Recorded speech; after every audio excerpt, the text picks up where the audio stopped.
علیہ السلام نے کہا جاؤ، حضرت ابراہیم وہ خلیل اللہ ہیں، وہ ابو الانبیاء ہیں، وہ اللہ کے دوست ہیں، وہ نبیوں کے باپ ہیں، وہ تمہاری درخواست کو ضرور قبول کریں گے، اللہ سے دعا کریں گے، اللہ سے درخواست کریں گے۔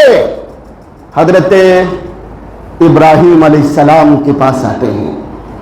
ابراہیم علیہ السلام کہتے ہیں مجھے اپنے نفس کا ڈر ہے، میں نے دنیا میں 3 جھوٹ بولے تھے، حالانکہ وہ تین جھوٹ نہیں تھے، کسی موقع میں 3 جھوٹ بولے تھے پوری زندگی میں۔ مجھے اپنے نفس کا خطرہ ہے، مجھے اپنے جان کا خطرہ ہے، کہیں ان 3 جھوٹ کی وجہ سے اللہ تبارک و تعالی میری پکڑ نہ کر لے۔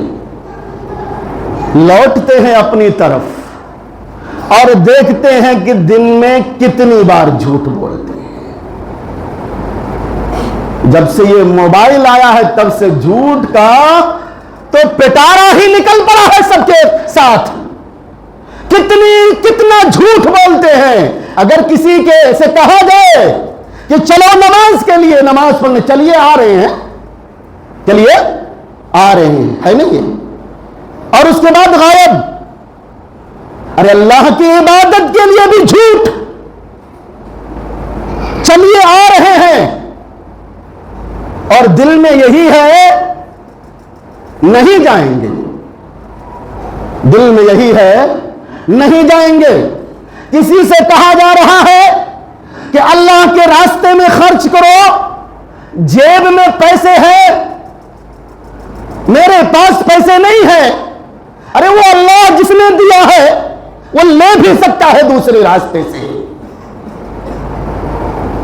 کسی سے کہا جائے زکات دو، ہمارے پاس نصاب کو پہنچتا ہی نہیں ہے، حالانکہ بہت زیادہ مال و دولت اللہ نے دے رکھی ہے، اللہ نے مال و دولت سے نوازا بھی ہے، لیکن جھوٹ کا پلندہ ہمارے گلے میں، ہمارے ذہن و دماغ میں اٹک گیا ہے۔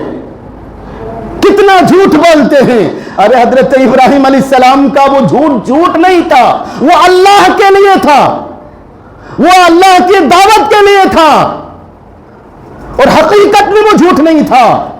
لیکن میدان محشر میں حضرت ابراہیم علیہ السلام ڈر جائیں گے کہ کہیں اس پر میری پکڑ نہ ہو۔ انبیاء کا یہ حال ہے، ابو الانسان کا یہ حال ہے، اول الرسل کا حال یہ ہے، ابو الانبیاء کا حال یہ ہے، جو خلیل اللہ ہے، جو خلیل اللہ ہے۔ ہم اور آپ کس کھانے میں آئیں گے؟ اللہ سے ڈر جائیں، وہ کہیں گے نفسی نفسی، مجھے اپنے جان کا خطرہ ہے، مجھے اپنے نفس کا خطرہ ہے، کہیں اللہ میری پکڑ نہ کر لے۔ تم جاؤ حضرت